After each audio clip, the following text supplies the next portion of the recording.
गरुड़ पुराण में गरुड़ जी भगवान से प्रश्न करते हैं और भगवान उत्तर देते हैं। जिसके अंतःकरण में विष्णु भक्ति विद्यमान रहती है, उसे यथाशीघ्र ही इस संसार के आवागमन चक्र से मुक्ति प्राप्त हो जाती है। जिन मनुष्यों का मन हरि भक्ति में रमा हुआ है, उनके लिए सभी पापों का विनाश सब प्रकार से निश्चित है। जिनका मन हरि भक्ति में रमा है, जो नाम जप करते हैं, उनका सब पापों का विनाश हो जाता है। हाथ में पास लेकर खड़े हुए अपने दूतों को देखकर यमराज उसके कान में कहते हैं, हे दूत, तुम उन लोगों को छोड़ देना जो मधुसूदन विष्णु के भक्त हैं। यमराज अपने दूतों से कहते हैं कि हे दूत, तुम उन लोगों को छोड़ देना जो भगवान विष्णु के भक्त हैं। तुम उनको स्पर्श भी मत करना, वरना हम नष्ट हो जाएंगे।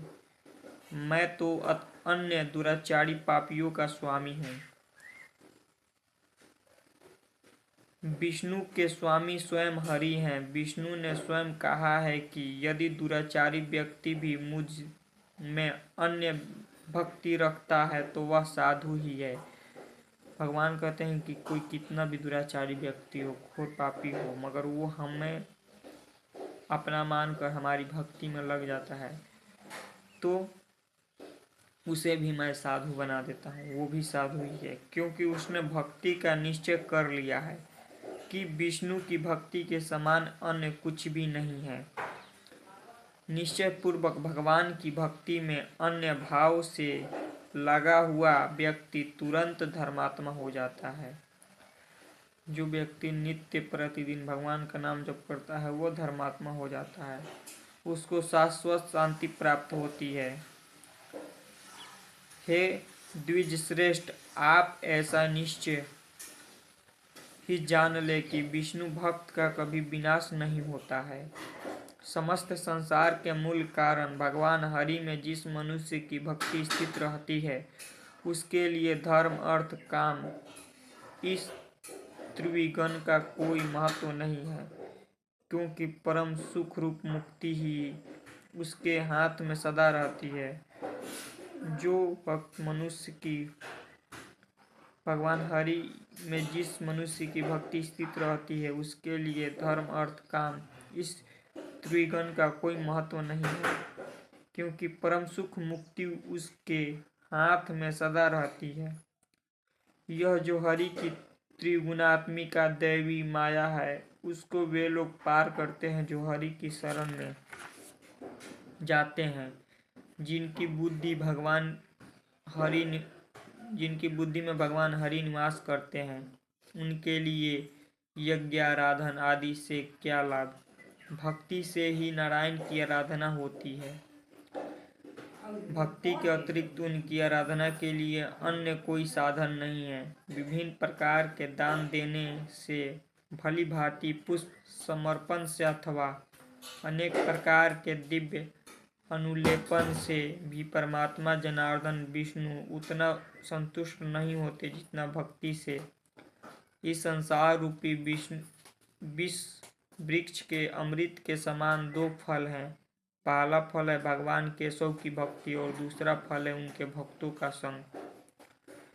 सनातन पुरुष विष्णु एकमात्र भक्ति से सुलभ है।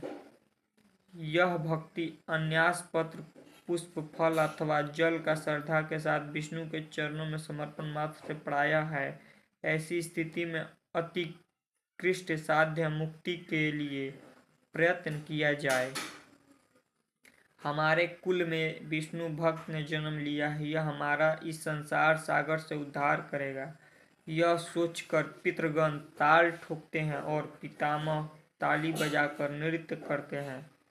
अज्ञानी और पापात्मा शिशुपाल तथा सुयोधन आदि भी सूर्यश्रेष्ठ भगवान की निंदा अपमान के बजाय से भगवान का स्मरण मात्र करके निष्पाप हो गए और मुक्ति को प्राप्त कर लिए।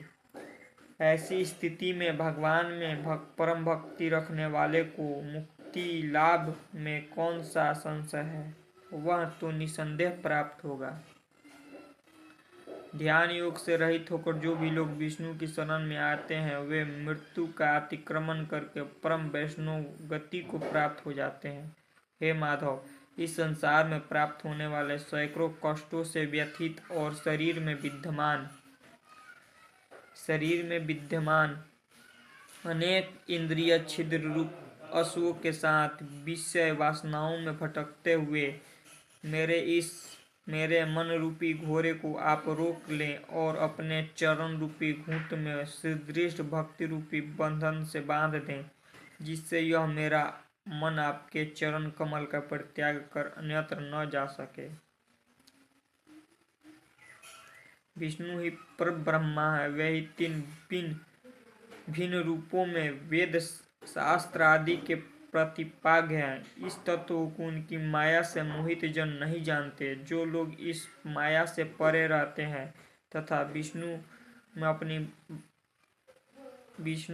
अपनी अचल भक्ति रखते हैं, उन्हें यह भेद नहीं दिखाई देता है। उनके लिए तो सब विष्णु ही होता है।